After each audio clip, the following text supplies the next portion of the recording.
Okay, good morning, grade 8. So today we will learn together about biochemistry class. So listen to my explanation, yeah. Okay, so on biology and chemistry class, are you excited for this learning? I hope that all of you excited to learn together in biochemistry class. Okay, so this is our agenda for today.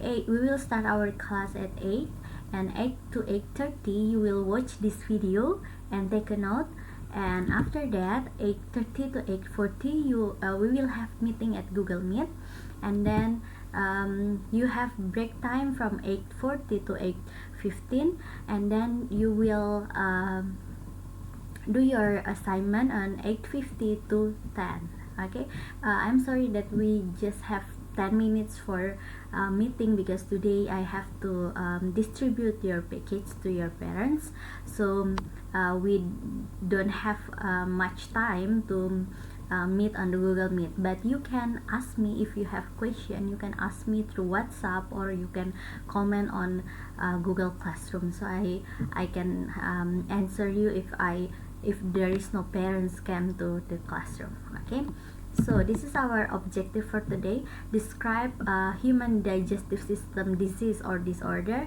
and make poster about about how to protect human disease and disorder. Okay, so this is our lesson for today: human digestive system disease or disorder. Kelainan atau penyakit pada sistem pencernaan manusia.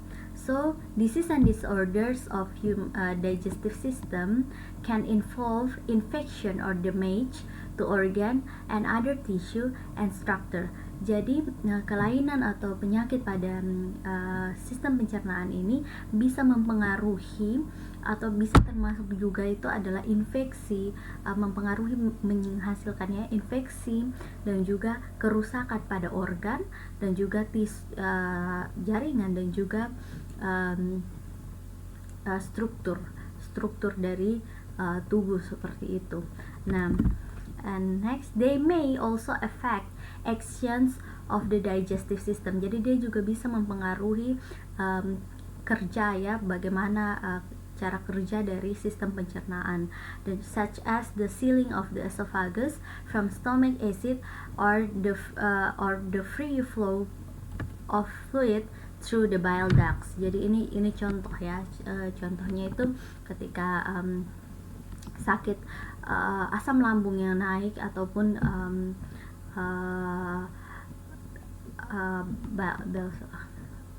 bile stone, batu kandung kemih, ya, batu pada kandung kemih. Okay. Symptoms can arise during digestion of or may be chronic. Jadi gejalanya itu bisa semakin meningkat di dalam pencernaan atau penyerapan makanan dalam tubuh kita, dan bisa menjadi lebih kronis lagi, bahkan bisa mengakibatkan kematian seperti itu. Nah, this is the example of human digestive system disease and disorder. I just give you 3 example of human digestive system disease and disorder. You can search for the others. There are so many disease and disorder of human digestive system. So you can search by yourself and you can read it by yourself, or you can read it on your textbook, your IPA Terpadu books or your science matter book. Yeah, there are so many disease and disorder. I just give 3 example that, yeah, main disease and disorder from human digestive system. First is appendicitis, and the second is gallstones. Third is GERD. What is it? Let's check it out. First, we will start. First is appendicitis. What is appendicitis? Appendicitis is an inflammation of the appendix. Oke, jadi kalau ini di bahasa Indonesianya kita biasa kenal dengan yang namanya usus buntu. Jadi sebenarnya usus buntu, appendix, we have it. Kita memiliki usus buntu, ya, ini, ya, di ujung dari ini usus besar atau large intestine atau nama lainnya juga kolon.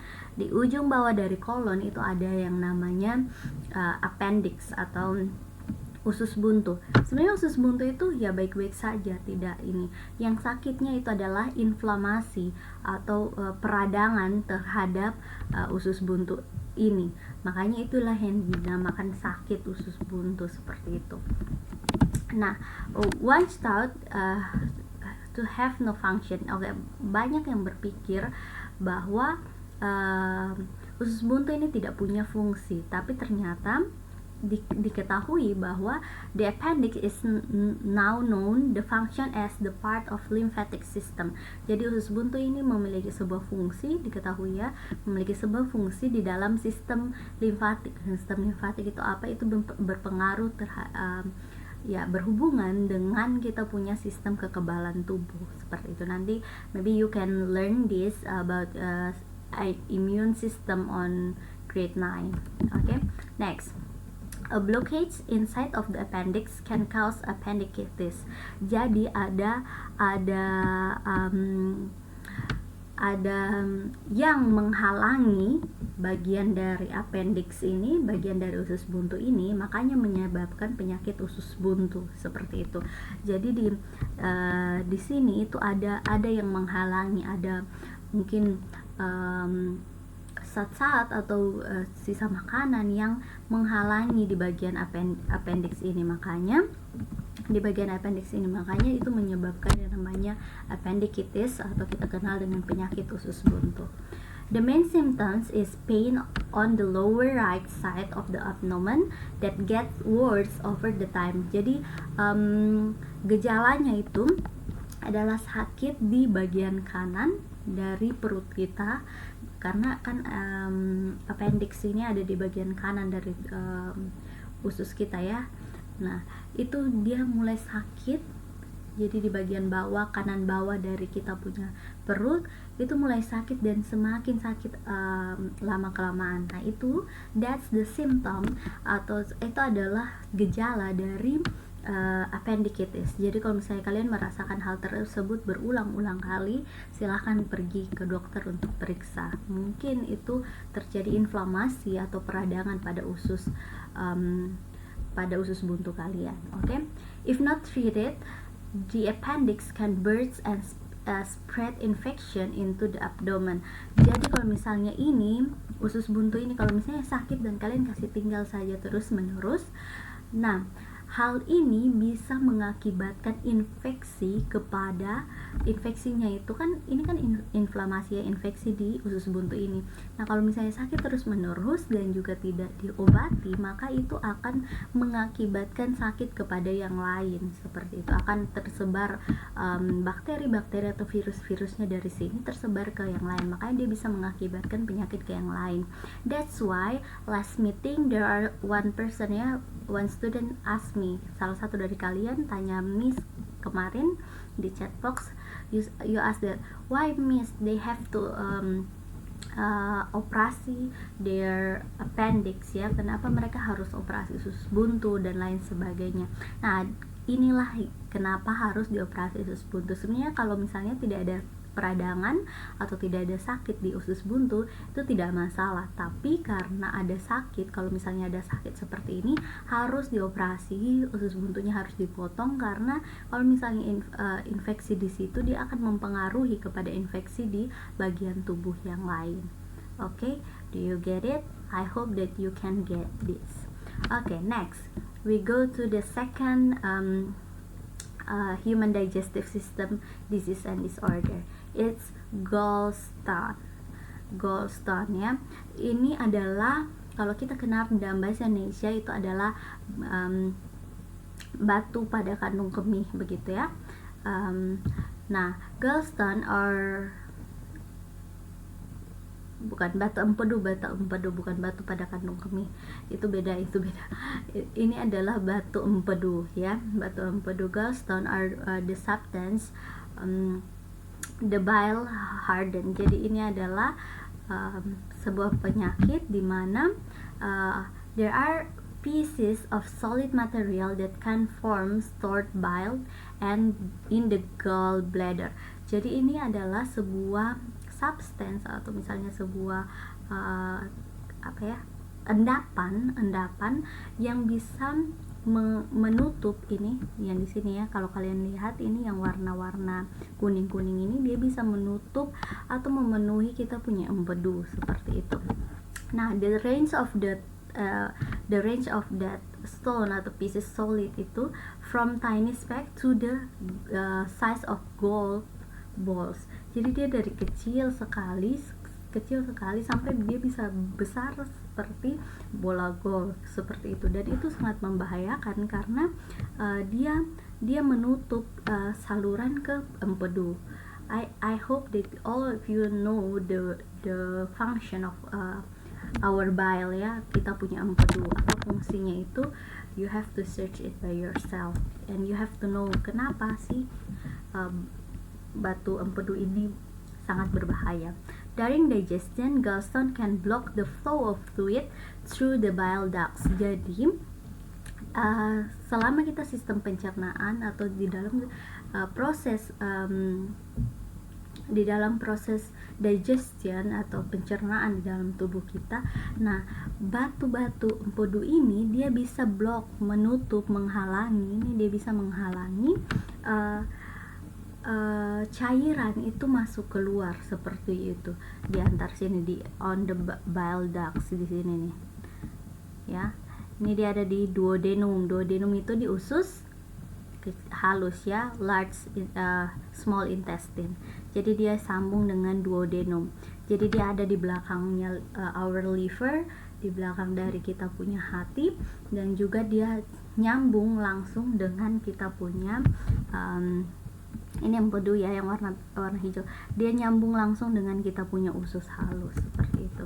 Sign of gallstone attack include nausea, vomiting, or pain in the abdomen, back, or just under the right arm. Jadi ini gejala dari sakit ini itu adalah kita bisa mual-mual, muntah-muntah, sakit pada perut belakang, dan juga bisa juga sakit pada lengan kanan ya. Jadi kita juga harus memperhatikan kita punya diri. Misalnya kalau misalnya ada sakit-sakit seperti itu, silahkan diperhatikan dan bisa pergi ke dokter seperti itu ya. Okay, that's the second one. So the first one appendicitis, the second one is gallstone. Appendicitis itu adalah peradangan pada usus buntu, dan yang kedua itu gallstone itu adalah batu empedu. Okay, so next we will see the third one. The third one is GERD, gastroesophageal reflux disease. Apa ini? Namanya gaul sekali ya, bagus sekali. Gastroesophageal reflux disease. Nah, GERD ini biasa kita kenal di bahasa di Indonesia kita biasa kenal dengan sakit MAH. Nah, MAH it's not Indonesian ya, itu bukan bahasa Indonesia, tapi MAH itu dari bahasa Belanda yang artinya itu adalah lambung begitu. Nah, jadi GERD ini adalah sebuah penyakit yang sangat kronis di dalam sistem pencernaan kita. Nah, GERD ini biasanya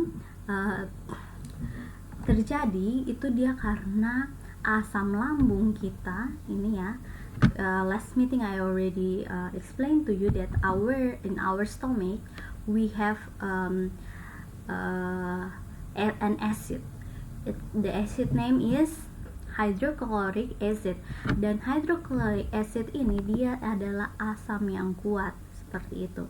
Nah, maka dari itu minggu lalu juga Mi sudah kasih tunjuk struktur dari stomach, dari dari lambung kita ini, bahkan dia sangat berlapis-lapis karena asam kuat itu sangat berbahaya sebenarnya kalau keluar ke organ yang lain seperti itu.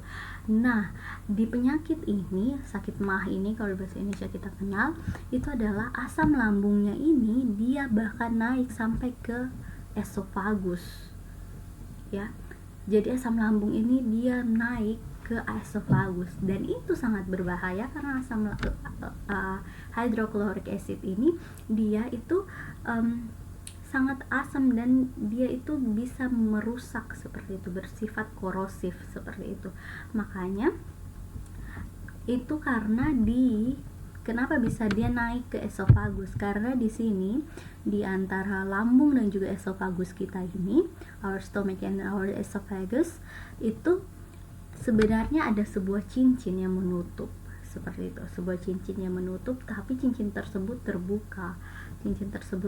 Makanya larutan asam klorida itu bisa naik ke atas seperti itu. This allows stomach acid to leak back or reflux into the esophagus and irritate it, gitu kan.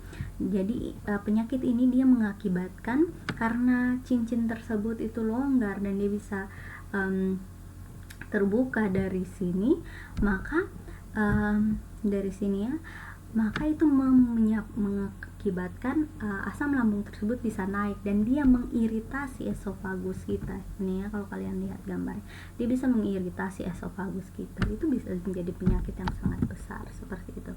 Symptoms include heartburn. Jadi gejalanya itu sakit. Biasa kalau kita biasa bilang sakit di ulu hati seperti itu. Regurgitation and taste of stomach felt in back of the mouth. Jadi kita bisa rasa kalau di mulut itu rasa asam sekali dan baunya tidak enak sekali kalau penyakit MAH ini terjadi ya. Jadi seperti itu. Inilah yang kita biasa kenal dengan sakit MAH seperti itu. Jadi itu asam lambung itu naik seperti itu, naik, dia melewati batas. Kalau dia keluar dari batas tersebut, dia bisa mengiritasi organ-organ yang lain. Yang kita lihat sekarang ini adalah dia mengiritasi esofagus, karena dia naik ke atas, itu esofagus yang naik terlebih dahulu. Okay, so this is all the example of human digestive system disease and disorder. We see again. First is appendicitis. Appendicitis is inflammation of the appendix. Jadi ada inflamasi di dalam usus buntu kita. Jadi sebenarnya usus buntu itu kalau tidak ada inflamasi ini ya dia bisa berfungsi seperti biasa di dalam kita punya sistem limfatik. Tapi yang dinamanya kan appendicitis itu berarti ada inflamasi pada appendix kita. The second one is gallstone. Substance in the bile harden. Jadi ada saat-saat pada empedu kita itu menjadi mengeras dan dia menutup jalur ke empedu kita seperti itu ya, kantong ke empedu kita. And the third one is GERD atau kita biasa kenal dengan sakit MAH. Stomach acid frequently flows back into the tube connecting your mouth and stomach, esophagus. Jadi asam lambung kita itu naik karena sebenarnya cincin yang menutupi itu terbuka. Jadi asam lambung kita ini naik ke esofagus kita dan itu dapat mengakibatkan iritasi terhadap esofagus. So that's all the three example of human digestive system disease and disorder that I can explain to you. You can search for the other disease and disorder of human digestive system. And then now what have you do? We will have a meeting on 8:30. But if you already read this and you already take a note and you still have time, after the meeting you have to do your assignment. What your assignment? You will make a poster about how to protect your digestive system. I attach this is the example of the poster ya, how to protect human digestive system. Nah, you can use Canva or you can draw by yourself. You can draw it, bisa digambar sendiri, dan juga you can give color, jadi harus diwarnai ya. And then you have to use English and submit it before 4 p.m. in Google Classroom. Be creative. Okay, what do I mean with this ya? Kenapa Miss bilang be creative? Okay, poster itu berarti tidak banyak tulisan like this ya. Kalau kalian lihat care of stomach with right products, jadi langsung kelihatan oh right products itu berarti healthy food, makanan-makanan yang sehat. Atau di sini bad diet kill your stomach, jadi diet yang buruk itu merusak lambung kita, ini makan makanan yang junk food seperti itu.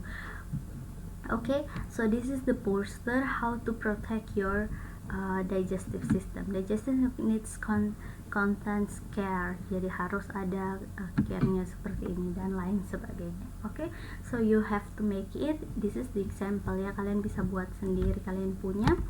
Okay, and I hope that you can make better ya than the last poster that you made. Okay, I attach the way to protect digestive system on Google Classroom. Okay, on the IPA Terpadu book for the K yang untuk yang K13 itu ada the way to protect digestive system. I will take a picture of it and I will post it on the Google Classroom, so you can use it as the source bagaimana nanti kalian akan buat your how to protect your digestive system. If you have question, you can ask me. Okay, so thank you for watching this video. Don't forget to do your assignment and don't forget to submit it on Google Classroom before 4 p.m. Okay, thank you, bye bye, see you on the next meeting. God bless you.